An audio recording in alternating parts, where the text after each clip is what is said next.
Y Pakistán significa un país de puros, una tierra de puros, un país que está formado para vivir los musulmanes. Y casi toda población son musulmanes, 98% población. Y cada día estamos hacia más radicalismo. ¿Por qué? Porque cualquier gobierno lo que viene trabaja para más Islam, para un Islam puro. ¿Por qué? Porque culturalmente todavía somos hindú. Miles de años vivíamos con hindú. Y antiguamente todos los musulmanes, lo que viven en Pakistán era hindú.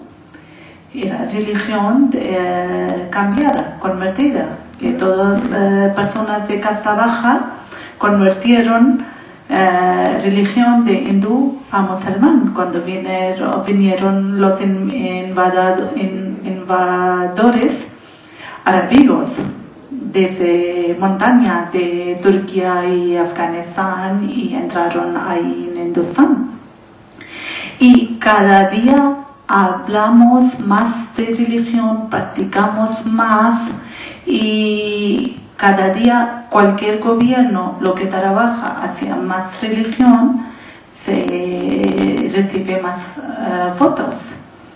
Y aquí gente vinieron, son de los pueblos, salieron de pueblos, llegaron aquí y aquí gobierno apoya los locales pequeños. No hay derechos de estudiar, aprender religión en escuelas, no hay transparencia. Imán, lo que es locutor, es de frente y lo que hace enseñanza y rezar es otro, que no sabe ni idiomas de aquí. Tampoco en un imán cualificado, no hay transparencia. No quiero decir que vamos atrás o está enseñando un Islam radical, no, pero no hay transparencia, no sabemos que estudian nuestros hijos ahí, porque no caben los padres ahí cuando hay alumnos. Un lugar tan oscuro, tan estrecho y tan inhigiénico, porque no cumple norma. Cuando yo he abierto, soy comerciante, tengo negocio, una agencia de viajes en Badalona, tenía que cumplir tantas normas que solo hay un ordenador y una impresora para abrir agencia de viajes. Y me obligaron a poner techo antifuego, 2 puertas de aseo y luego un boletín blanco, un ingeniero que hace un plan de permiso de obras. No hacía falta obras, pero no, me obligaron. Pero para mezquita, ¿no ven que entran 500 personas? ¿No hay salida de emergencia? Sí, ya lo sé que no van a hacer fuego ni incendio, pero podría pasar cualquier cosa. Vivimos en Europa, pero para mezquita, lugares asquerosos, permiten que es lugar donde gente encuentra paz, se purifican su alma, enseñanza de ser honesto, puro y encuentran una mentalidad sana. No sé dónde vamos. És el que val i és el que hi ha i és el que és. Però ningú t'hi pregunta si volen creure en aquella religió o no. D'alguna manera creixen obligats a creure en aquella religió. És com ho veig jo. Si m'equivoco, no sé.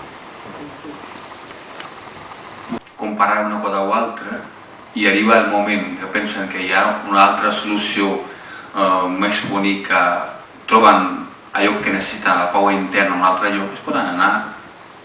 Però si troben una única solució i a més estan d'agost en la pràctica, ara el govern no obliga a ningú que surti de casa seva per fer-li pràctica. Ni del poble ni de l'Estat. I no estic d'acord amb l'home que ha dit que el govern que dona més suport al radicalisme té més vots.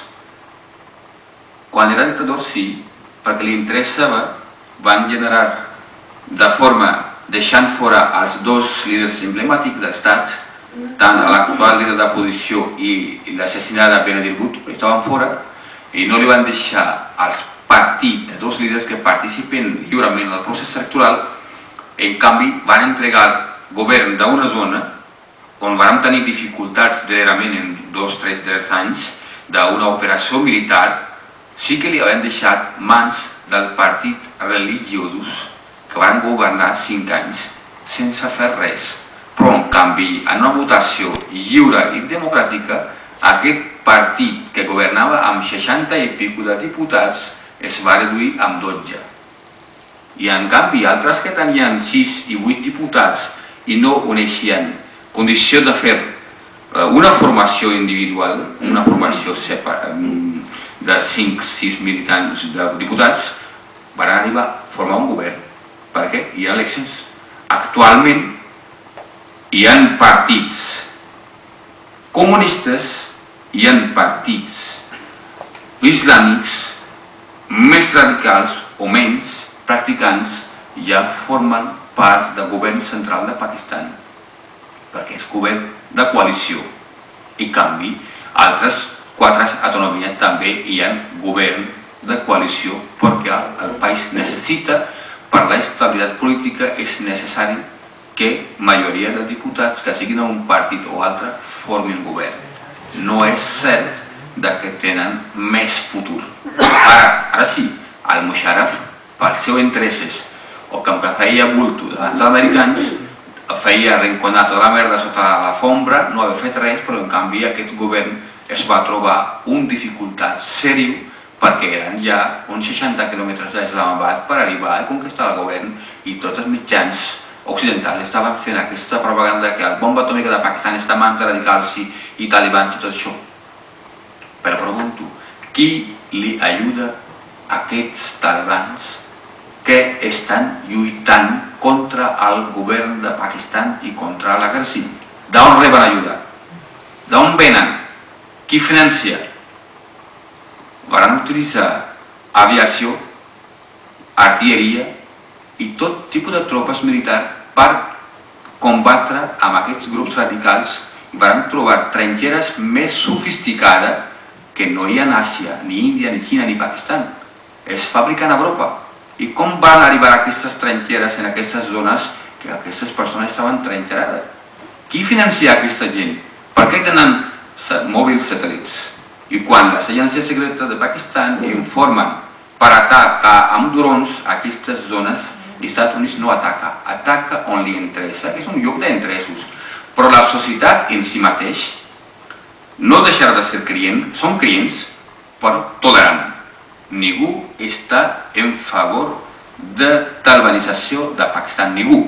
Una majoria amplíssima està donant recolzament i suport. Tots els partits que tenen representació diputats en càmeres baixes i altes i al Senat estan donant recolzament a l'exèrcit i tenim només 7.900 baixes de l'exèrcit més preparada de la zona perquè es van morir els soldats oficials fent generals contra la batalla contra el terrorisme i encara estem combatint.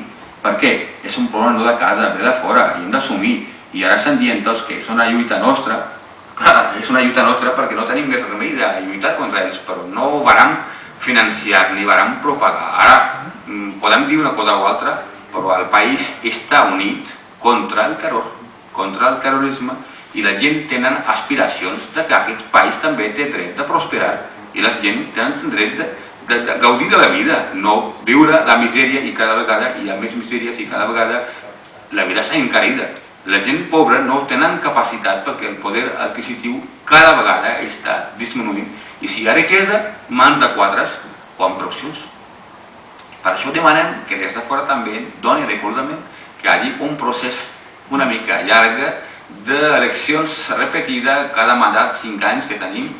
Quan passaran 2-3 mandats segurament ja estaran infiltrades i ara tenim sort de tenir una justícia lliure, potent i mitjans de comunicació també de nivell internacional que són lliures i plantegen encara quan fa falta al govern, cosa que abans no feien perquè no tenen capacitat ni recursos de plantejar perquè tallaven xetes d'anuncis que feien llançament als mitjans de comunicació, però avui en dia les empreses hi ha 2 o 3 grups molt més sòlids que el propi Estat, llavors no li fan cas i estan fent feina prou bona en favor d'aixecar el poble, despertar la gent, educar la gent. Hi ha tertúlies, debats, cada dia que a vegades, hosti, quina ardada, no?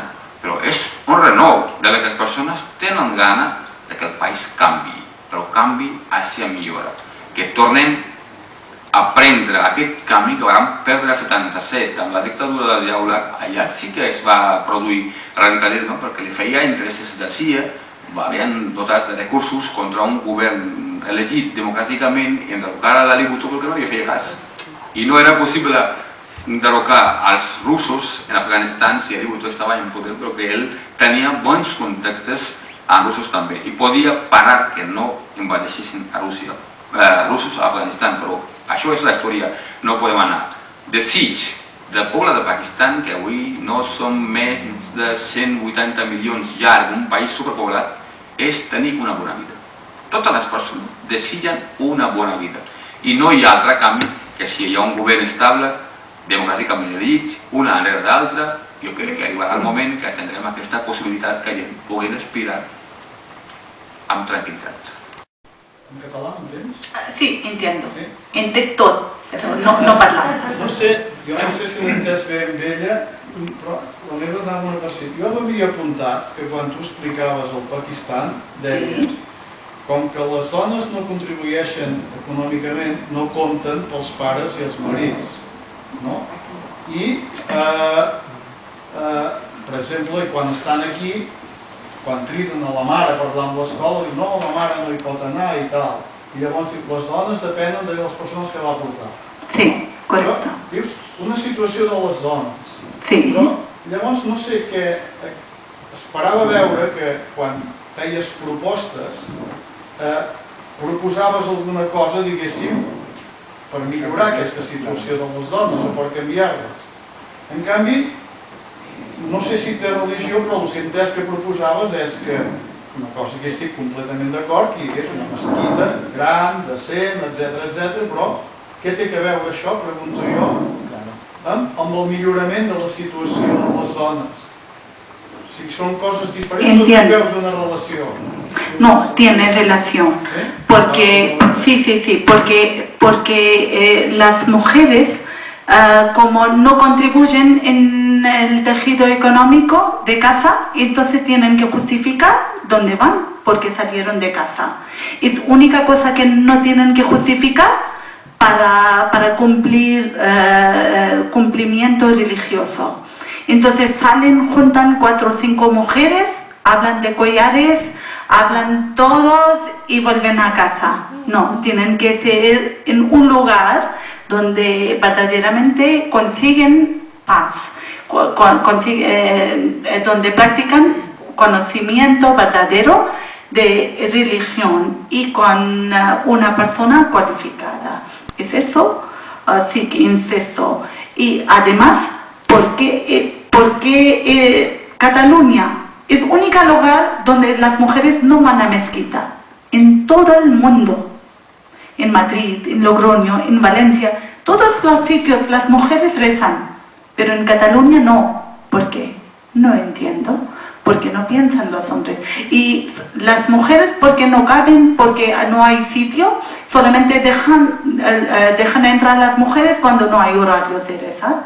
Eso, ¿por qué? Porque no podemos rezar durante horarios, porque no hacen turnos, o porque no dedican un espacio para las mujeres durante horario, aunque porque es siempre los hombres. Eso yo no entiendo, ¿sabes? Por eso trabajo, para conseguir un lugar para las mujeres.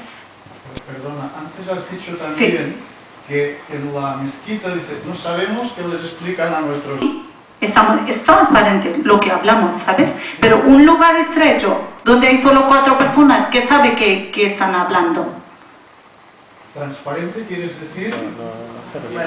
O un espacio abierto. Sí, escuchar. Aunque es musulmán, no musulmán. O muy musulmán o poco musulmán. No sé. Sí, pues serà